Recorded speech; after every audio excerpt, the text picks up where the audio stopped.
Olá, vamos começar hoje mais um programa Não é Bem Assim. E hoje vamos discutir três temas. O apagão, que atingiu o país inteiro, à exceção de Roraima.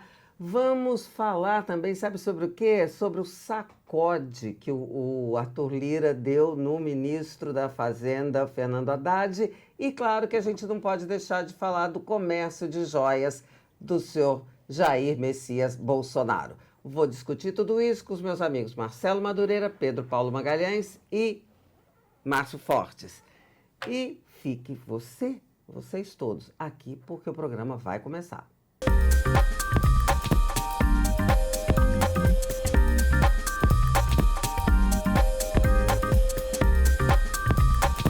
O Não É Bem Assim é apresentado todas as quartas-feiras na sua plataforma de streaming favorita, que você pode escutar a gente, ou até ver também enquanto está fazendo outra coisa, ou então aqui no YouTube. Estamos também em todas as plataformas, você pode acompanhar a minha, Dora Kramer, Márcio Fortes, Pedro Paulo, e não se esqueça de assinar o nosso canal aqui no YouTube, compartilhar com os amigos, mandar também a sua sugestão, a sua crítica e também, por final, mandar aquele seu like, né, que é para a gente começar a atingir cada vez mais pessoas.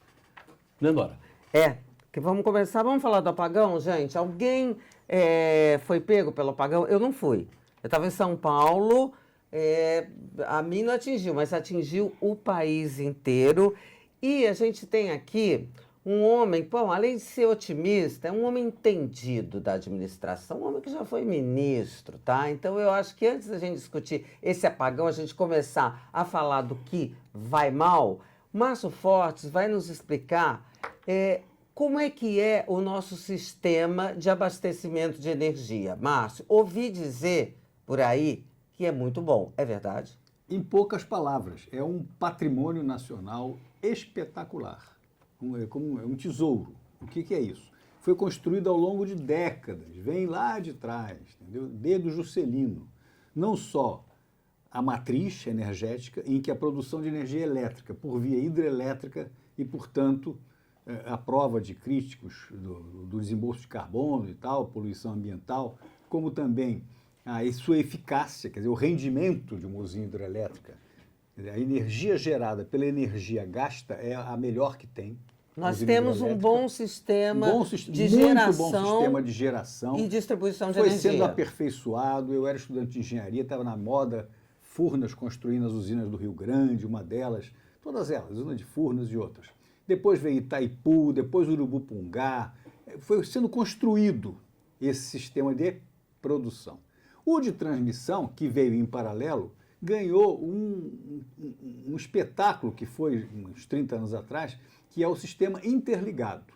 Que quer dizer o quê? A energia produzida no Nordeste pode ser consumida no Rio Grande do Sul. A energia produzida em Itaipu vai até o Nordeste. Não é que ela vai diretamente, não é na tomada ali. Mas essa montagem é quase única no mundo. É uma beleza de coisa. Esse patrimônio que está à nossa disposição permite a regularidade. Quer dizer, não são todos os lugares do mundo, na realidade não são nem a maioria, que tem energia elétrica para toda a população 24 horas por dia, como tem no Brasil. Muito bem. Por que é um país continental, né? Agora, é um país continental. Botar e fazer isso na Suíça ou em Portugal é mais ou menos fácil. Mas por que tem apagão? Primeiro, porque é uma questão técnica. Quer dizer, esses sistemas são controlados pelo ONS, que tem lá seus computadores, seus algoritmos, isso e aquilo, e se alguma anormalidade acontece, para evitar acidentes muito piores, o sistema é desligado automaticamente aqui e ali. Ocorre pouco, mas ocorreu na história recente do Brasil algumas vezes. Em 2009 teve... Não, no governo Fernando Henrique é bom o seguinte, as pessoas... A crise energética não teve apagão. Não, no teve racionamento para não ter apagão. No governo Fernando Henrique, o regime de chuvas foi anormalmente baixo. Os reservatórios que produzem a dita energia hidrelétrica baixaram no seu volume, a produção foi muito diminuída e teve que ter racionamento. Foi até um modelo que o Brasil saiu maravilhosamente bem na solução daquela crise, mas foi uma crise pontual. Mas crise como essa de ontem teve no governo Temer, teve no outro governo Lula antigo, teve durante a Dilma. 2009, teve que foi um pouquinho parecido. Bolsonaro 2 anos atrás ocorreu alguma coisa também que ficou sem luz, um certo número de estados do Brasil, algumas horas. Mas tudo bem, isso acontece por razões técnicas, eu Tá não bom. tenho dúvida disso. Pode Então, me dar vamos- só um parênteses no que o Márcio falou, porque eu lembro, nesse momento do governo Fernando Henrique, que os reservatórios ficaram lá embaixo. Foi um dos poucos momentos que eu me lembro, fora Campeonato Mundial de Futebol, em que você viu o patrimônio cívico nacional funcionar. Quer dizer, as autoridades, ali, o Pedro Parente foi o articulador, gestor de um programa de economização de energia. Foi um programa que, inclusive, que abrangiu a indústria procurou produzir produtos que também economizassem energia, mas o principal, que para mim é até emocionante, foi a adesão da população. Você andava de noite, olhava de noite, as pessoas, onde eu descortinava da minha casa, as luzes apagadas em casa, ninguém usando eletricidade que não fosse necessária. Isso é que configura para mim uma nação. Claro, isso foi no ano de 2001. A coisa cívica. Configura a nação, a liderança. Cidadania. também. Houve essa adesão ao Plano Real também, né, Marcelo? Houve. O combate à inflação. Aí você entrou num aspecto bastante interessante, que é a gestão de uma situação, né? Você cita essa situação do governo Fernando Henrique, onde houve a gestão, uma crise que evitou apagão, né? Que conseguiu inspirar a sociedade, conquistar a adesão da sociedade, e aí, nessa terça-feira, né? Foi terça-feira que nós tivemos esse apagão, e eu queria jogar para vocês, o Pedro Paulo ainda não falou, ele pode começar, sobre de que maneira o governo, que nessa altura que a gente está falando ainda não conseguiu explicar, tá, o que aconteceu, mas houve ali manifestações e como é que o governo está lidando, está gerindo essa situação, Pedro Paulo? O que eu vi nas declarações que eu assisti, eu acho que é bastante diferente desse comportamento que houve anteriormente. Quer dizer, uma politização de uma questão técnica, né? Que eu cheguei a assistir depois, as explicações do Adriano Pires mais tarde sobre isso, que são explicações técnicas, como é que funciona o sistema. E não tem... pode ter uma hipótese de boicote, de alguma ação criminosa. Sempre pode. Explica um pouquinho como é que foi a politização para as pessoas A politização entenderem. que aconteceu foi, em vez de se discutir a questão do apagão, o ministro vai para a televisão para dar uma entrevista para falar da privatização da Eletrobras. Culpar, né? Responsabilizar. Não chegou a falar diretamente, é resultado disso, mas quem assiste, porque ele não pode falar isso, porque ele não tem nem como provar isso, seria mais leviano ainda. Ele foi enfático, ele falou... Que a privatização pode ser a responsável por isso. Quer dizer, isso é uma avaliação, isso são indústrias de base, isso não é botequim que você abre e fecha na esquina. Não é isso. A indústria da energia é uma indústria altamente avançada, altamente automatizada, que tem uma técnica enorme por trás disso. É uma leviandade tratar isso dessa forma. Era a mesma coisa que tratar o apagão naquela época, fazendo um racionamento, desligando para poder, quer dizer, coisas absurdas, atitudes absurdas, ou negando a necessidade de racionamento na época do Fernando Henrique e em outros momentos, né, quando a gente viu até durante o período da Dilma Rousseff, isso aconteceu. Os reservatórios lá embaixo e ninguém falava em campanha nenhuma de redução de consumo de energia. Né? O que a campanha, até voltando atrás, naquela época, que vocês lembraram do Fernando Henrique, reduziu 20% o consumo de energia. No país inteiro. Com As uma indústrias já campanha de adaptaram suas fontes de exatamente. produção, Você teve seus 20%. fornos, que eram elétricos, passaram a ser gás e outras Exatamente. coisas. Então é uma atitude, eu acho que leviana, com outras pessoas fazendo tweets, como a Janja fez. Outras pessoas não, né, Pedro uma pessoa Paulo? importante, Janja, que é do ambiente, mulher quer dizer, do presidente da Eletrobras. República, e me pareceu, vou dar aqui minha opinião, vou dar um pitaco meu sobre esse ministro das Minas e Energia, Alexandre Silveira. Que fez esse negócio da Petrobras, eu acho, para agradar a Janja, que tinha feito de tarde, mais cedo, o seguinte tweet. A Eletrobras foi privatizada em 2022. É esse o tweet. Pronto. Insinuando que a questão era da Eletrobras. Me pareceu, gente, que o ministro quis agradar porque ele está ali, pode estar numa corda bamba. Pedro Paulo eu tava acho, falando, eu acho que ele ontem, desse fato aí, junto com o fato de no mesmo dia aumentar o litro da gasolina, né, e o do diesel, né, esses dois, mais um fato que aconteceu também no dia anterior, que o presidente da Eletrobras pediu demissão. Pediu demissão e, ao que parece, por pressão política. Porque não está querendo lidar com a pressão política pela desprivatização ou pela alteração da corporation que a Eletrobras foi transformada. Então, é uma discussão. Em vez de resolver o problema prático, que é as pessoas ficarem sem luz, como é que eu faço para isso não acontecer, como é que eu faço para resolver isso para frente, não, está preocupado em ganhar uma causa política totalmente sem base, uma coisa sem fundamento, uma coisa leviana. Onde vai para onde? Até mesmo em levantar a hipótese, né, de uma suposta de uma suposta sabotagem, o governo está tirando no próprio pé, porque se fosse uma sabotagem seria para justamente usar esse discurso, né, que a Eletrobras privatizada não consegue fornecer, fazer a gestão do sistema elétrico. O elétrico. Silveira acho que prestou um bom serviço para o Lula para resolver a questão da reforma ministerial. O que é? Abriu uma vaga? Abriu uma vaga, eu acho. Acho que está abrindo uma vaga. E agora, só uma nota apenas sobre a questão, é o seguinte, tudo isso que a gente está falando, a gente está apreciando e está vendo, pode acontecer de novo ou não, não importa. Mas o que vai acontecer mesmo, no médio para o longo prazo, é a chamada transição energética. Quer dizer, o que nós estamos falando vai ser coisa do passado, daqui a algum tempo, com a descarbonização da atmosfera, com os créditos de carbono entrando em eficácia, com toda a transformação que o sistema vai fazer. Quer dizer, não é só diminuir o consumo de energia elétrica, ao contrário, pode até aumentar o consumo de energia elétrica, mas produzida por fontes mais sadias do ponto de vista ambiental. Tende a aumentar, né? Carro elétrico, tudo é elétrico, né? É. Até os aviões. Não, a os definição é a seguinte, os vamos novos começar. elétricos O também. transporte coletivo urbano, que é um grande consumidor de óleo diesel, daqui a 10 anos ou 20 pode ser completamente elétrico. Exatamente. Totalmente. Acabou o negócio de elétrico ou ônibus. hidrogênio. Né? Ônibus a diesel, que faz barulho e tal, e é pouco eficiente. Então, tudo isso vai acontecer. Já está acontecendo em parte, porque a energia hidrelétrica hoje responde com mais ou menos 70% a 75% da produção brasileira. Já foi 90%.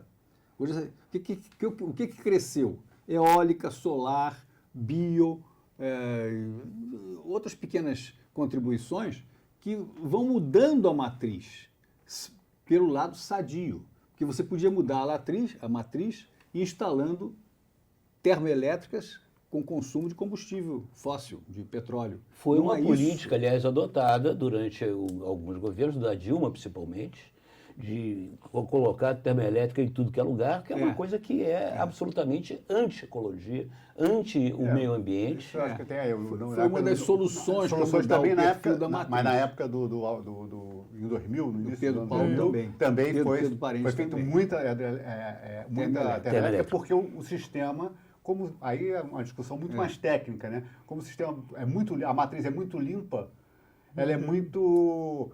O que você produz, você tem que consumir. Você não tem acúmulo de energia. Não guarda Você o petróleo quando para você ligar tem depois. energia com base fóssil, de energia fóssil, você tem aqui um tanque de diesel do lado, né? Ou de gás, e você vai usando na medida que precisa. Mas não é assim que a energia é gerada. A água está correndo no rio. Você liga ou desliga a turbina. Você não tem essa incrementação tão pequena. Então, isso foi necessário para poder facilitar a administração do sistema. O fato que aquela chamada de energia alternativa é que cada vez menos alternativa, né? Ela cada vez torna-se mais participativa. Nessa parte, nós brasileiros não precisamos nos preocupar. Ao contrário, temos que nos orgulhar do que já está instalado e daquilo que promete ser a novidade daqui para frente. Perfeitamente. A questão é se a gente vai ter, como o governo não sabe o que aconteceu, diz que foi uma sobrecarga ali no Ceará, mas a segunda coisa não sabe o que é, aí se mistura politização, Eletrobras, sabotagem, enfim. Fica uma confusão que é isso que na administração governamental / política do acontecimento, a população fica, ao contrário desse fato que citou Marcelo, em que a sociedade vem para dentro, a sociedade fica apartada, não é?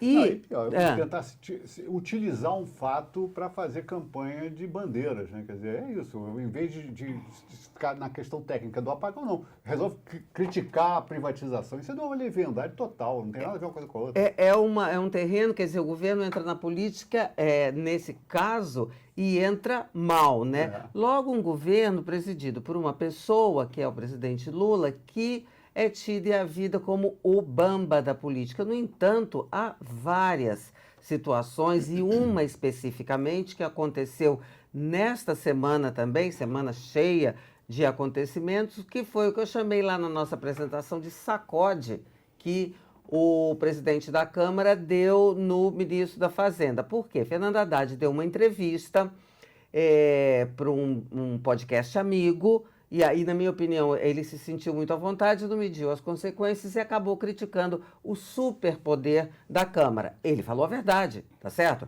Mas numa hora em que ele está ali, naquela negociação, e arcabouço, reforma tributária, outras questões, ele vem dizer que, olha, tem um parlamentarismo aí inadequado, sem primeiro-ministro, muito poder, a Câmara não pode humilhar o Executivo, não pode humilhar o Senado. Bom, aí, obviamente, que não só Arthur Lira, mas todo o colégio de líderes da Câmara reagiu, e aí aconteceu uma cena que eu nunca tinha visto, gente. O ministro da Fazenda desceu do gabinete dele na portaria do Ministério da Fazenda, chamou os repórteres para consertar e admitindo que tinha ligado para o Arthur Lira e que o Arthur Lira sugeriu a ele, então, que ele explicasse de público.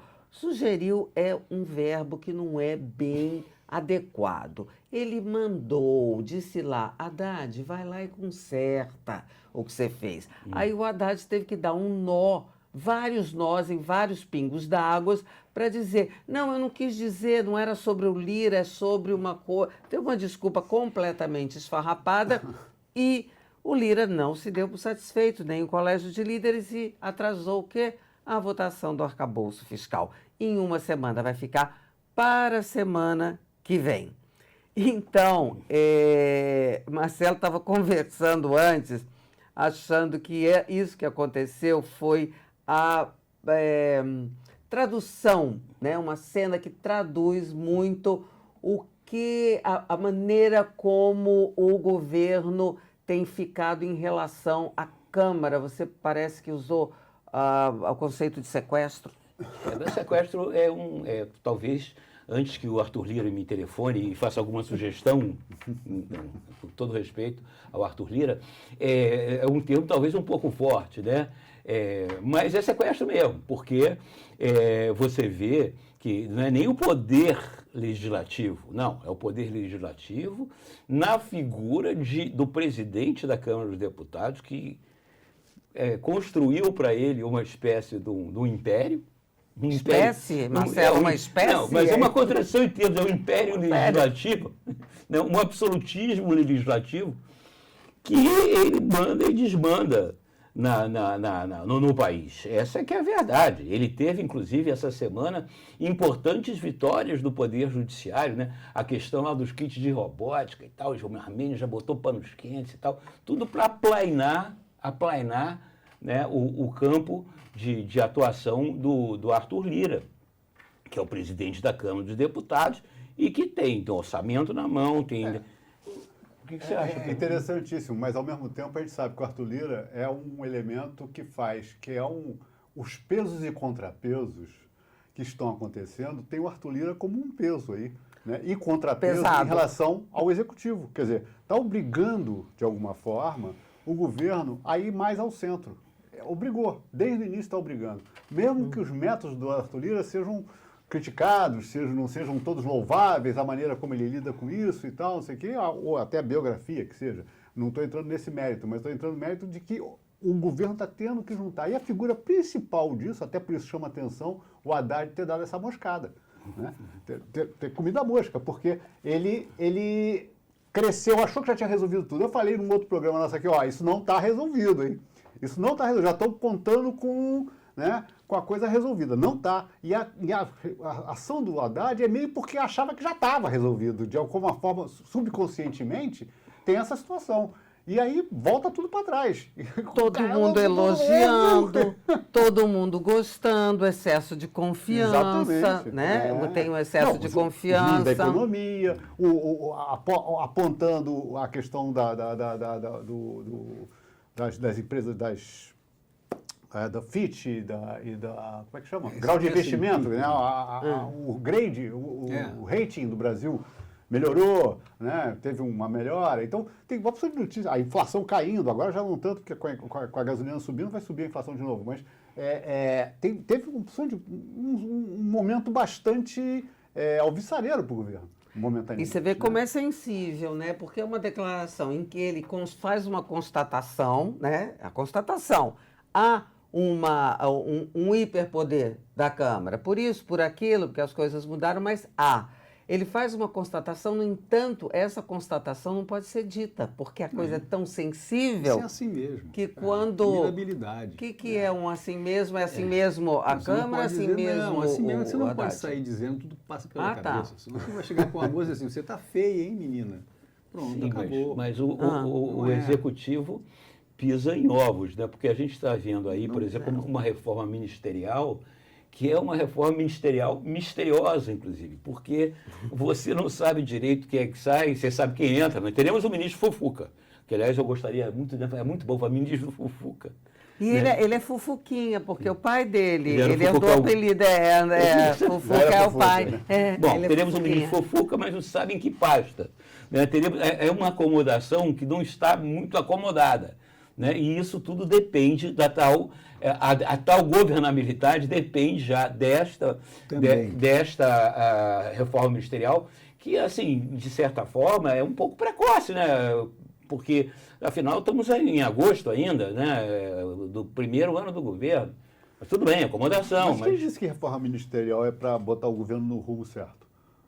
É que deveria, né, Pedro Paulo? Deveria. Né? Mas a reforma para quê? Mas a gente tem uma reforma, gente. Quer dizer, é chamada até de mini-reforma por causa disso, Marcelo, que não é uma grande mudança. Em que a gente tem 2 nomes cogitados, já se sabe quem vai ser ministro, ele se reúne com o ministro das Relações Institucionais. Nós sabemos o nome de Silvinho Costa e de Fufuquinha há várias semanas, mas a gente não sabe para onde eles vão. São pessoas polivalentes que podem ir para qualquer lugar. Isso é o que me chama, gente, muita atenção. Quer dizer, ou seja, não é para botar no rumo certo. Não é. Que rumo, se não se sabe para onde vão essas pessoas? É, como diz o Marcelo, é uma acomodação. Que eu não tenho certeza, gente, se essa acomodação, queria ouvir vocês antes da gente passar para o assunto... Aquele assunto das joias. Esse assunto é trepidante. Mulher adora joia. Mulher adora joalheria, joia, brilhantes, relógios caríssimos. E, bom, aí a gente podia entrar numa discussão machista e tal, porque mulher que adora joia só tem quase homem envolvido nessa história da joia, que a gente já vai entrar. E antes eu quero ouvir vocês. Vocês acham, que agora me ocorreu, essa que a gente está chamando de acomodação, que a gente viu, é um acochambro, né? Não, olha Vocês só. acham que vai adiantar? Vai melhorar essa situação? O nosso insigne colega aqui, Márcio Forte, já há vários programas, ele falou já há um tempo um negócio que primeiro tinha me deixado espantado, mas cada vez eu vejo com maior clareza. Esse é um governo de transição. Então, eu, com todo respeito, agora eu passaria a bola para ele. Isso está no texto do governo? Está no texto, faz parte, porque vai trocar os ministros por essas razões que a gente conhece. É uma acomodação entre os poderes, entre as forças, etc. É uma transição, porque no governo passado era uma realidade que ainda não se atingiu no novo para a nova e todo mundo está pensando em 2026 e 2030, quando então se pretende organizar, que aí, no imaginário, né, tudo vai estar resolvido lá então. Não é só isso. Quer dizer, ninguém está falando, não é das pastas que ocupa ou que não ocupa, não é do grande projeto brasileiro, que é o que eu estou fazendo, sentindo falta. O que o Brasil quer? Quer se inserir no mundo de forma adulta? Ou quer ficar relegado ao ostracismo que o ministro Ernesto Araújo, aquele primeiro ministro das Relações Se Exteriores, orgulhava, né, de Brasil ser ser pária. pária do mundo? A gente quer ter padrões educacionais comparáveis aos dos coreanos, ou dos americanos, ou dos ingleses? É isso que a gente tem que dizer, o que quer. E sabendo o que quer, a gente então faz o projeto daquilo que quer. Então isso é que está fazendo falta. Essas acomodações são fáceis, até porque, como eu já disse aqui também, tem 15 ministérios que ninguém fala em trocar, que são os ministérios essenciais para o governo funcionar. Né? Portanto, a pergunta que eu falei, tanto faz, é o que você está dizendo, Né? essa acomodação agora em termos de funcionamento, São um tanto pouco faz. de adereços à governabilidade. Né? E tem Brasília no fundo disso tudo, que é uma coisa complexa, mas, de qualquer forma, ninguém está pensando em mudar o ministro da Justiça, nem o ministro da Fazenda, nem o ministro da Educação, nem o ministro da Saúde falaram Não, disso. a ministra da Saúde está sob Já Tá esteve, nada, não, já tá esteve, nada, não, tá já ótimo. esteve, já Ela esteve. está já esteve. ótima, entendeu? Nem Relações exteriores, Casa meio Civil. ambiente, Casa Civil, isso tudo ninguém fala em mudar. Então o governo fica preservado, né? Defesa. Todo mundo fica. O governo fica Tem preservado. um eixo, o resto é penduricalho. Penduricalho você não. dizia. Penduricalho não. São atividades de suporte à política. Quer dizer, é importante ter Ministério dos Esportes? Claro que é. Podia ser parte do Ministério da Educação, como foi tanto tempo. Mas é importante que tenha. Os desportistas gostam. Isso é uma parcela importante. Tem que ter Ministério da Cultura? Tem que ter Ministério da Cultura. Mas antigamente não tinha, e funcionava igual. Né? Ou menos bem, mas funcionava. Ministério do Turismo tem que ter? Pode ter ou não, mas tendo é melhor que tenha. Agora, a execução dessas políticas não interfere no eixo do projeto nacional. Esse é que é o meu ponto. Que vai ser o Entendeu? tema de um outro programa nosso, que é o projeto. Tem projeto, mas isso é outro assunto, e Márcio está O que falando... o Brasil quer para o seu futuro? Isso. Sabe o Bom, que é isso? Isso é organização. Você está falando de organização Isso é mental, política. organização... Sim, mas precisa ter organização, né? Também. E aí o nosso terceiro assunto, ele tem tudo a ver com desorganização. E tem uma pessoa aqui que tem o chamado lugar de fala, sabe? Que é o homem das organizações Tabajara. Marcelo Madureira. Marcelo Madureira, você não acha... Você acha que está de acordo essa denominação de denominarem o que faz as coisas que estão sendo descobertas sobre o governo Jair Bolsonaro de organizações Tabajara? Totalmente Tabajara. Tá correto. Está corretíssimo. Não, eu acho que a cereja do bolo foi quando o cara foi tirar retrato do relógio e aí o reflexo da cara dele. O cara é um general de 4 estrelas. Não, ele foi general de 4 estrelas. Ele é reserva, né? Está na passiva agora, não estava na ativa. Mas, enfim, ele é o pai do tenente-coronel Mauro Cid, que está preso, né? Está na tranca. Né? Temos que usar, infelizmente, esse jargão policial, capivara, tranca, tenente-coronel, Mauro Cid, porque é uma comédia de erros. Só pode ser comédia, é melancólico, porque isso se trata do ex-presidente da República, do ex-governo, e é uma realidade que acaba sendo assim, cara, mas como é que pode tanta incompetência, tanta falta sei lá, de cuidado. Agora teve esse episódio desse o Acef, que é o advogado de coisas... Para causas estranhas. Para causas estranhas, onde inclusive o Queiroz se Homiziou. Tá faltando- Homiziou, já que é para usar faltando aparecer o tranca. Queiroz, né? O Queiroz está faltando aparecer nessa Isso. história. Não, pois é, eu deixo até para os meus pares, porque, inclusive, eu considero isso uma concorrência desleal por parte do governo. Porque se eu preferia, então, eu estar ocupando o executivo, né? Se é para ser Tabajara, deixa que os Tabajara, as organizações Tabajaras de direito, né? Ocupem e façam as coisas errado, como tem que ser. Tem esse lado comédia, né? Uhum. Tem o lado comédia, sem dúvida alguma, porque é uma atrás da outra. Eu nunca vi, gente, eu acompanhei os escândalos últimos, os nossos escândalos, eram escândalos envolvendo presidentes, Cris PC Farias, Mensalão, Petrolão e tal, envolvendo altas figuras, altos personagens da República. Só que as investigações eram mais complexas, eram, digamos assim, mais sofisticadas, se descobriu. Mas agora o que a gente vê é um volume enorme de provas sendo produzidas pelos investigados, né? Então tem a parte comédia, é uma coisa, tem a parte de vulgaridade, né? Agora tem a parte criminosa e o que faz ficar comédia é como se transita no crime com tanta disfarçatez, né? Esse caso agora, o caso último das joias, que as joias vêm lá de trás, mas agora O governo ganhou os presentes inadequadamente e aí se apropria e passa nos cobres o presente. E aí o Tribunal de Contas manda devolver, aí mandam esse advogado que o Marcelo falou para lá, o homem vai lá, compra, deixa o nome dele no Com o recibo. próprio dinheiro. Diz que é com o próprio dinheiro, mas isso, no dia seguinte, é ter dito que nunca tinha visto o relógio, que no dia seguinte ele diz que comprou com o próprio dinheiro. Quer dizer, agora, na parte séria, tudo isso, a comédia está posta. Eu fico achando o que é? Está se fechando o cerco em volta do Bolsonaro, Pedro Paulo? Vai para a cadeia? Essa é a pergunta que todo mundo me faz. Essa é muito difícil de responder, né? Porque essa coisa depende da evolução disso aí. Mas eu acho que nada chegou tão perto dele quanto isso aí. Quer dizer, porque os volumes... Como é que é admissível que esse pelotão de militares, né?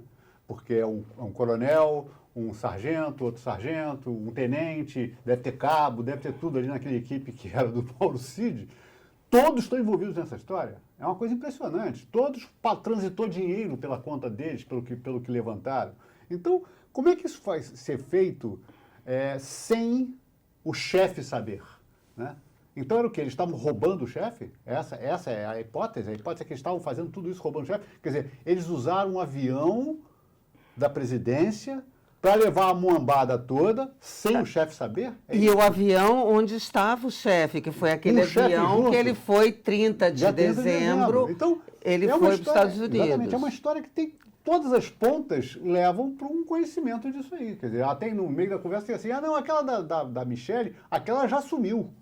E fica por isso mesmo. O que sumiu? Vamos que o chefe estivesse sendo enganado, seria de se esperar que, no mínimo, ele já tivesse demonstrado algum tipo de indignação, né? Que é isto, mas o que houve. Fui traído. Não, fez Foi uma traído. nota formal, Teve um que disse isso, né? Fui traído, mas depois mudou tudo.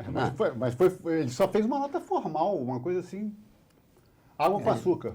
Eu acho isso tudo. Primeiro, patético, até cômico, se não fosse tão trágico. Depois, muito sério, mas, sobretudo, muito triste. Nós estamos tratando de uma coisa menor, porque, afinal de contas, roubar joia, roubar relógio, não sei o que, é coisa de gatuno, não é? Não é uma coisa que você pode imaginar que foi um erro de Estado, que você classificou, é nada disso. Foi um roubo imbecil, não é? Você... Sorry, espera um pouquinho que o Marcelo tem que desligar o telefone Não, dele aqui, tava que desobedeceu. É o que foi? Eu só quis ressaltar o aspecto meu, às de vezes, tristeza. espera só um pouquinho para não te cortar o raciocínio, só para explicar para as pessoas. Não. O meu também desobedece de vez em quando, assim. Não, é porque eu já entendi o que é. Vai. Tá, Márcio, faz... Não, é só isso, é só para ressaltar o aspecto da tristeza, quer dizer, do desalento que dá uma questão imbecil, grave, não é imbecil por não ser grave, é imbecil porque é menor, não é? Ganhar essa importância que tem, e tem essa importância por causa do baixo nível das pessoas. É patético você imaginar que pode chegar com dinheiro em espécie, e tudo isso comprovado por escrito e por gravação verbal. Imagens, e por escrito na sequência de mensagens de WhatsApp, não sei o que foram apreendidas no celular do Mauro Cid, que esqueceu que você apaga, mas a nuvem não apaga. Você apaga no seu aparelho. É incrível, né? Uma pessoa responsável por estar de lado do presidente não teve nenhum treinamento, não sabe nada os sobre segurança de e-mails que informação. você tem que tirar da Nada. lixeira, até eu que sou super ignorante digitalmente. Mesmo sei tirando que da tem que lixeira, tirar. não é bem assim, não. Ainda fica ali um rastro. Fica No na servidor nuvem. fica. Gente, e a consequência? Fala. Eu queria falar o seguinte, isso está inserido, esse ato de gatunagem, como o Márcio falou, de gatunagem, está inserido numa coisa maior, que teve o ápice, o cúmulo, no dia 8 de janeiro, com uma tentativa de golpe de Estado.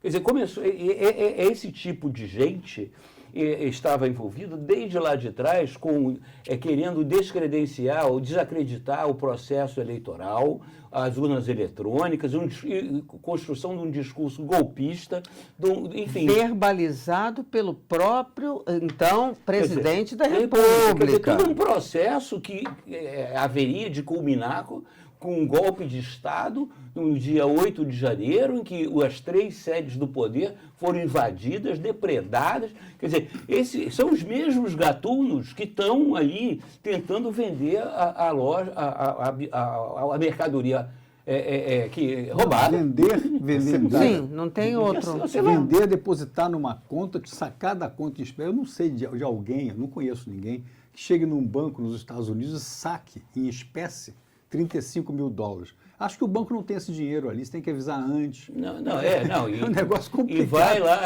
o FBI vai ser consultado, com certeza. Mas você que já foi ministro de Estado, nenhuma autoridade, nem autoridade, pode entrar e sair do país com mais de 10 mil dólares em espécie. Nenhum cidadão. Nenhum cidadão. Não, mas ele tem que Mas, contar lá, o ACEF, estamos falando do ACEF. Não, mas tá, tô- gente? não, Qualquer um. que teve, não.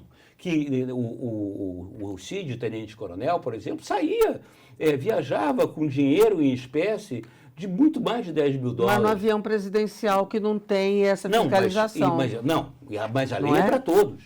Claro, mas o avião presidencial não tem. Eu só acho que isso aí faz parte de um contexto que ficou encerrado, embora não tenha sido encerrado o questionamento da eleição do Lula. Isso é uma questão política de outra natureza. Esse episódio das joias é a gatunagem, é o baixo nível das pessoas envolvidas, dos seus interesses. Quer dizer, podendo ou não anular a eleição do Lula, atrapalhar a posse do Lula, tomar os 3 poderes no dia 8 de janeiro e tal, aquela coisa toda, você podia ou não podia ter roubado o dinheiro do Rolex. Quer dizer, o dinheiro do Rolex não era para financiar o 8 de janeiro, era para botar no bolso mesmo. Pronto, só isso. Sim, Ontem o Arthur Lira, o deputado Arthur Maia, Arthur Maia, primeira presidente coisa, da negou CPI. a mistura desse assunto nos objetivos da CPI do 8 de janeiro, que está em curso no Congresso. Porque não há um link, de fato, que era Direto. para botar no bolso. É. Nos bolsos, pelo visto. Olha, agora tudo Não isso tem que a lá gente... uma mensagem que diz assim, vamos vender esse negócio que a gente precisa dar um dinheiro para o pessoal invadir lá o Congresso. Isso. Não tinha isso escrito, nem falado. Era uma grana mesmo para botar. Como é que é gatunagem? Gatunagem é o tema. infelizmente. Agora, com todo esse quadro dantesco que a gente tratou, burlesco e dantesco, triste, lamentável, concordo com tudo. Agora, o que vocês acham que isso vai render? Porque ele está inelegível. Ok, pode até ser preso, ele, Jair Bolsonaro, tá? Pode até ser preso, já tem pedido de quebra de sigilo bancário e fiscal dele e da mulher. Isso, para mim, pelo que eu já vi, as carruagens andarem nesse tipo de coisa, daqui para uma operação de busca e apreensão é um pulo, tá tudo bem. Só que ele ainda tem hordas de apoiadores, né? E a gente discutiu outro dia aqui e houve uma divergência sobre o fato dele se tornar inelegível, se isso matava ele politicamente. Acho que até nós concordamos, né, Márcio, não, que ele vai desidratando. desidratando. Agora, isso que aconteceu agora, as coisas vão acontecendo e vão sendo mais acelera a graves. desidratação. Vai fazer? Vai Com cer- desidratar? Mas Ou com ele tem certeza. ainda um Não, núcleo? Tem um núcleo enorme, valíssimo, mais de menor hoje do que há uma semana atrás. Você acha que vai diminuir? Quer dizer, tem um efeito? Com certeza. Tem um Vê a efeito. pesquisa Quest que saiu ontem. Ah, não vi. Pois é. Fala pra gente, você tem ela de cabeça? Não tem muita coisa, mas é sobre a popularidade do Lula versus quem votou no Bolsonaro, se votaria de novo. E ele Esse cai, tipo de- então? Cai. Cai por quê? Porque isso vai minando, não é? Quer dizer, desidratar quer dizer ir diminuindo esse tipo de além coisa. de Agora, que- continua vivo, porque nós estamos num país dinâmico, um país complexo, um país variado. Então, isso aqui é o seguinte, a economia como vai? Custo de vida. As pessoas, Dora, estão sem dinheiro. As pessoas não são os miseráveis, os pobres, não. São as pessoas em geral, está com dificuldade, o custo de vida é alto, o emprego está difícil. Quando você apresenta números de desemprego caindo, é verdade, mas são empregos de menor qualidade do que havia O anteriormente. que isso tem a ver com o Bolsonaro? Tem a Isso tem a ver ver com que é a o Brasil. reação ao atual governo. Então, o movimento político, não é? Vai haver eleições, de 2 em 2 anos tem Por isso eleições. ele é dinâmico. Por isso, claro, você não está parado, não tem um ditador Xi Jinping aqui que a gente sabe vai ficar lá 30 anos. Não vai. A cada 2 anos há eleições abertas e universais no Brasil. O dinamismo, você diz assim, não dá para a gente decretar como Não. efetivos, consolidados, esse ou aquele quadro, De jeito essa nenhum. ou aquela situação política desse ou aquele Ainda personagem, bem que você é traduziu isso? o dinamismo nessa Tá, figura. Essa boa Não, explicação. Tem uma coisa, eu acho que nessa história que é triste, né? Que é essa dinâmica, acaba que as pessoas desconhecem ou esquecem a história. Tem até a série da Dora Kramer, que é Collor versus Collor, que para nós é uma coisa recente, mas para a maior parte dos brasileiros, brasileiros que já entram na maturidade, é completamente desconhecido. É uma coisa que não foi Getúlio Vargas. Eu assim. recomendo esse podcast, Collor versus Collor, baseado no livro da Dora Kramer. Esqueceu o meu nome, companheiro? Não, estava tentando lembrar o nome do livro, eu sei. É que ele está esgotado também, Marcelo, não dá nem para a Mas, enfim, gente mas, recomendar. Mas a série é legal, bem recomendado. Mas eu tenho um pouco de constrangimento disso. Não, mas negócio eu de estou elogio. fazendo. Eu não, sei, não. mas... Ela eu tô é do muito seu boa, lado. né? Não foi, quem produziu lá foi a Branca Moreira Salles. Rádio lá, Novelo. A Rádio Novelo, e é muito boa. E essas coisas, o que eu queria falar é o seguinte, o problema é que as pessoas esquecem. As pessoas não têm ideia do que foi o governo Collor.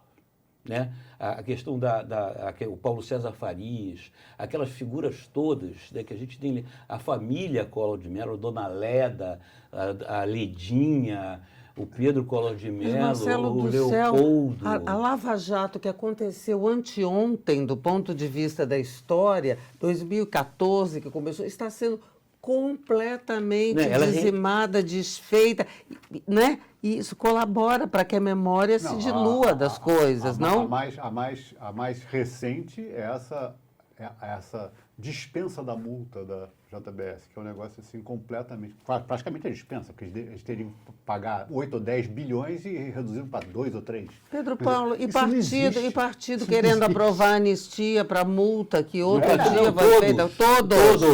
Todos, com exceção do PSOL e do Novo. Vamos fazer justiça. 40 milhões de reais. E você sabe que a gente não falou e não vamos poder deixar de falar? Prometo. Não, vou fazer aqui um compromisso.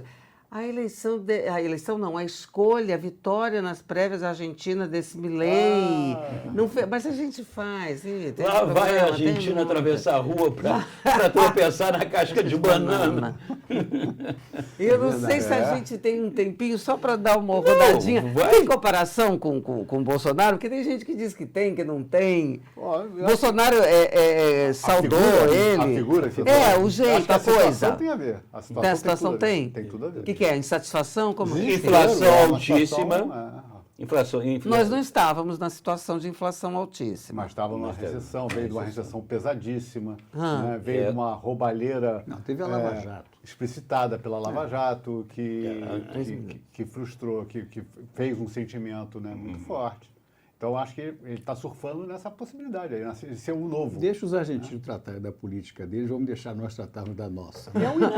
Mas A gente pode olhar em paralelo, mas os países são completamente diferentes. São, mas aí tem uma questão de Mercosul, tem uma questão de relação da América Vai do andando, Sul. vai andando. Sim, vai andando. Mas a Argentina é a letra de um tango. Gente, com isso... Tudo não, começou, estava indo tudo muito bem na ditadura de lá, de cá e tal, quando aquele maluco bebum do Leopoldo Galtieri resolveu invadir as Falkland Islands. mas aí teve Fernando de la tudo bem, Rua, aí aí teve tem o os resto. Kirchners. E É o uma Perón? sucessão. O mal que o Perón fez à Argentina. Mas eu gostei, eu queria ter encerrado ali. Você vai Vamos repetir. Argentina é a letra de um tango? Como é que foi? A Argentina é a letra de um tango. Eu achei Né? perfeito. E como a gente... Corrientes 348, terceiro piso ascensor, um telefone que contesta. A gente podia dançar também, outro dia, né? Tira uma onda assim. Outro dia. Olha só, a gente vai voltar nesse assunto porque teve as prévias na Argentina, esse Milei pode ganhar a eleição agora em outubro, enfim. E, na verdade, todos os assuntos que a gente falou aqui, só espero que a gente não tenha que votar no apagão, tá? Mas todos eles a gente vai dar continuidade. Vamos ficando por aqui, nessa quarta-feira. Quero que o Marcelo se despeça, faça aquela formalidade, dê um Não alô, é dos formalidade, não. likes. É muito importante que vocês deem o like de vocês, assinem o nosso canal, assinem o nosso canal também nas plataformas de videocast ou audio, ou podcast. Enfim, estejam aqui conosco. Nós dependemos de vocês para a gente contar sempre que não é bem assim.